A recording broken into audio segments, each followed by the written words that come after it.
지난 2월 27일 국회 본회의를 통과한 명태균과 관련한 불법 선거 개입 및 국정농단 사건 등의 진상규명을 위한 특별검사의 임명 등에 관한 법률안이 정부로 이송되어 왔습니다.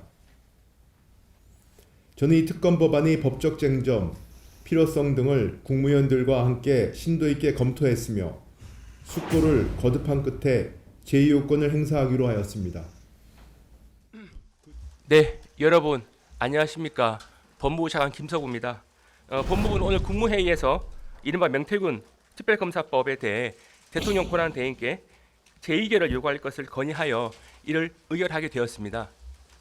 이 법률안의 주요 문제점에 대해서 말씀드리겠습니다.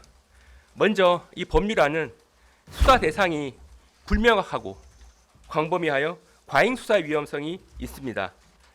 이 법률안은 제8회 지방선거, 2022년 재보궐선거, 제22대 국회의원 선거 및 기타 선거 관련 의혹과 정부기관이 인사결정 및 주요 정책결정 관련 의혹 등을 수사 대상으로 규정하고 있습니다.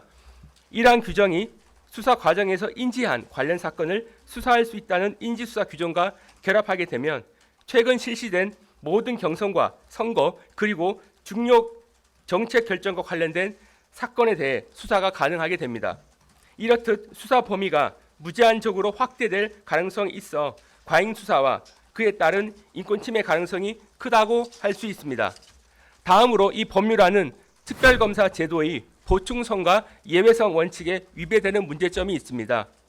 특별검사 제도는 법의 공정성과 사법적 정의를 실현하기 위해 헌법상 행정부가 담당하고 있는 수사 및 소추 기능 행사를 합리적으로 통제할 필요가 있을 때 하나여 비로소 도입을 검토할 수 있습니다. 수사기관이 수사를 포기하는 등 제대로 수사를 하지 아니하는 경우, 수사가 미진한 상태에서 수사를 부실하게 종료하는 경우, 수사를 진행하고는 있으나 수사의 공정성에 관한 국민적 의혹이 누적되는 경우 등에 한하여 보충적, 예외적으로 도입되어야 합니다.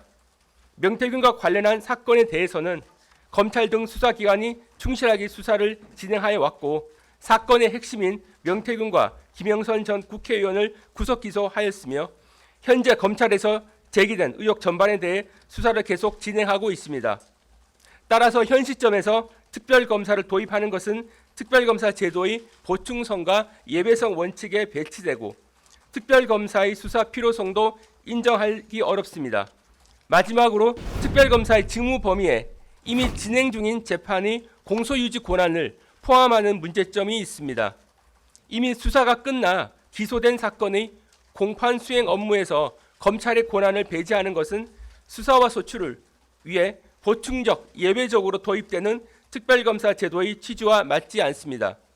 법무부는 위헌적 법률 시행의 방지를 통한 인권 보장과 헌법 수호 의무를 다하기 위해 대통령 권한 대행에게 본 법안에 대한 제2요구권 행사를 건의할 수밖에 없었다는 점을 말씀드립니다. 본 법안이 위헌성에 관한 구체적 설명은 배포해 드린 보도 자료를 참고해 주시기 바랍니다. 감사합니다.